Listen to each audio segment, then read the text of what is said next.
नमस्कार प्रिय विद्यार्थियों, मैं प्रहलाद जाट समाधान के यूट्यूब क्लासेस चैनल पे आपके लिए आज प्री डीएलएड संबंधी जो विज्ञप्ति आई है उसमें से जो महत्वपूर्ण जानकारियां हैं वो आपके साथ शेयर करूंगा। ये जानकारियां आपके फॉर्म भरते समय आपके लिए बहुत लाभदायक साबित होगी।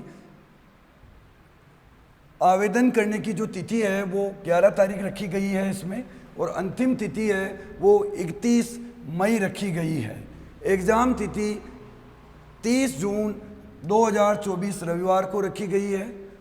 आपके सब पास समय बचा है मुश्किल से 50 दिन, उसमें से आपको बेहतर से बेहतर तैयारी करनी है। इसके साथ साथ आपको फॉर्म भरते समय एक जानकारी और देना चाहूँगा मैं कि यदि आपके 12th में 50% मार्क्स आते हैं तो ही जनरल वाला विद्यार्थी उसके लिए एलिजिबल होगा।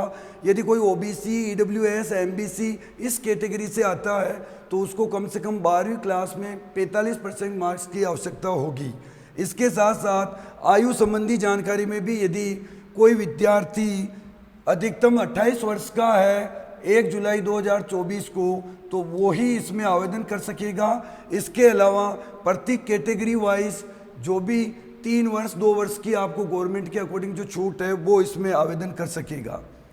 पहली बार कोटा विश्वविद्यालय इसको करवाने जा रहा है, जिसने इस प्री डीएलएड का सिलेबस जारी किया है। उस सिलेबस के साथ साथ कौन से सब्जेक्ट में कितने अंक क्या है इसकी और आप आगे अपन जानकारी देते हैं।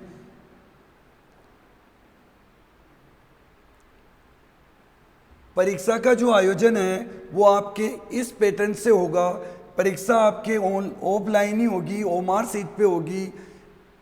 7 दिन पहले आपका एडमिट कार्ड जारी कर दिया जाएगा, और जो ओमार पे जो सीरियल रहेगा प्रत्येक क्वेश्चन 3 अंक का रहेगा। टोटल 200 मार्क्स 200 क्वेश्चन का पेपर रहेगा, जिनमें से 600 मार्क्स का पेपर रहेगा।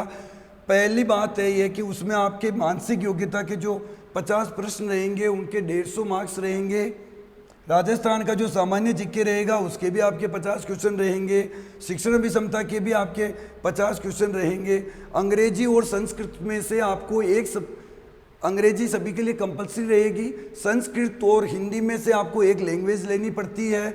यदि आप 11th-12th में आपके संस्कृत रही है तो आपको 500 रुपये फॉर्म के लगेंगे, और दोनों ही के लिए आप एलिजिबल होंगे। वो वाला फॉर्म आपको भरना है, और केवल आप सामान्य हिंदी वाला प्री डीएलएड सामान्य फॉर्म भरना चाहेंगे तो उसके लिए आपको 450 रुपये शुल्क रहेगा, और केवल आप उसमें से जो 30 प्रश्न हैं वो हिंदी वाले कर पाएंगे। यदि आप दोनों के लिए लेते हो तो संस्कृत वाले 30 प्रश्न करने हैं आपको।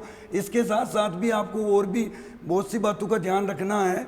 उनमें से एक चीज़ ये और है आगे, ये आपका पाठ्यक्रम रहेगा और इसी पाठ्यक्रम के अकॉर्डिंग आपका पेपर होगा। और पहली बार ही ये पाठ्यक्रम सामने आया है।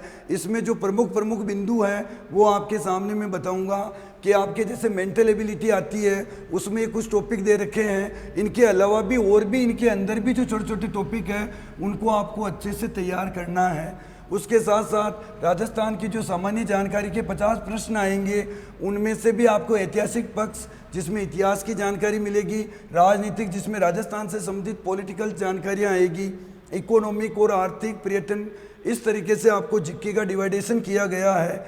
शिक्षण विषमता की बात करें तो अब आपको यही बिंदु पढ़ने हैं। इनके अलावा जो भी गाइडों में इधर उधर दे रखा है किसी चीज़ पे ध्यान नहीं देंगे। आप में नेतृत्व गुण, अधिगम, सृजनात्मकता, सतत एवं व्यापक मूल्यांकन, व्यावसायिक अभिवृत्ति, सामाजिक संवेदनशीलता, इसके साथ साथ आपको इन लैंग्वेजों का भी विशेष तौर से ध्यान रखना है। जैसे संस्कृत और हिंदी के लिए भी इस बार इन्होंने सिलेबस जारी किया है, इससे बाहर कुछ भी नहीं जाएगा। इस सिलेबस को आधार मानकर और इसी चीज़ को ध्यान में रखते हुए आगे की तैयारी करनी है। और भी कोई दिक्कत होगी तो समाधान क्लासेज आपके साथ जुड़ा हुआ है। आप अपनी बात यूट्यूब पर मैसेज करके या यूट्यूब पर कमेंट करके भी पूछ सकते हैं। धन्यवाद।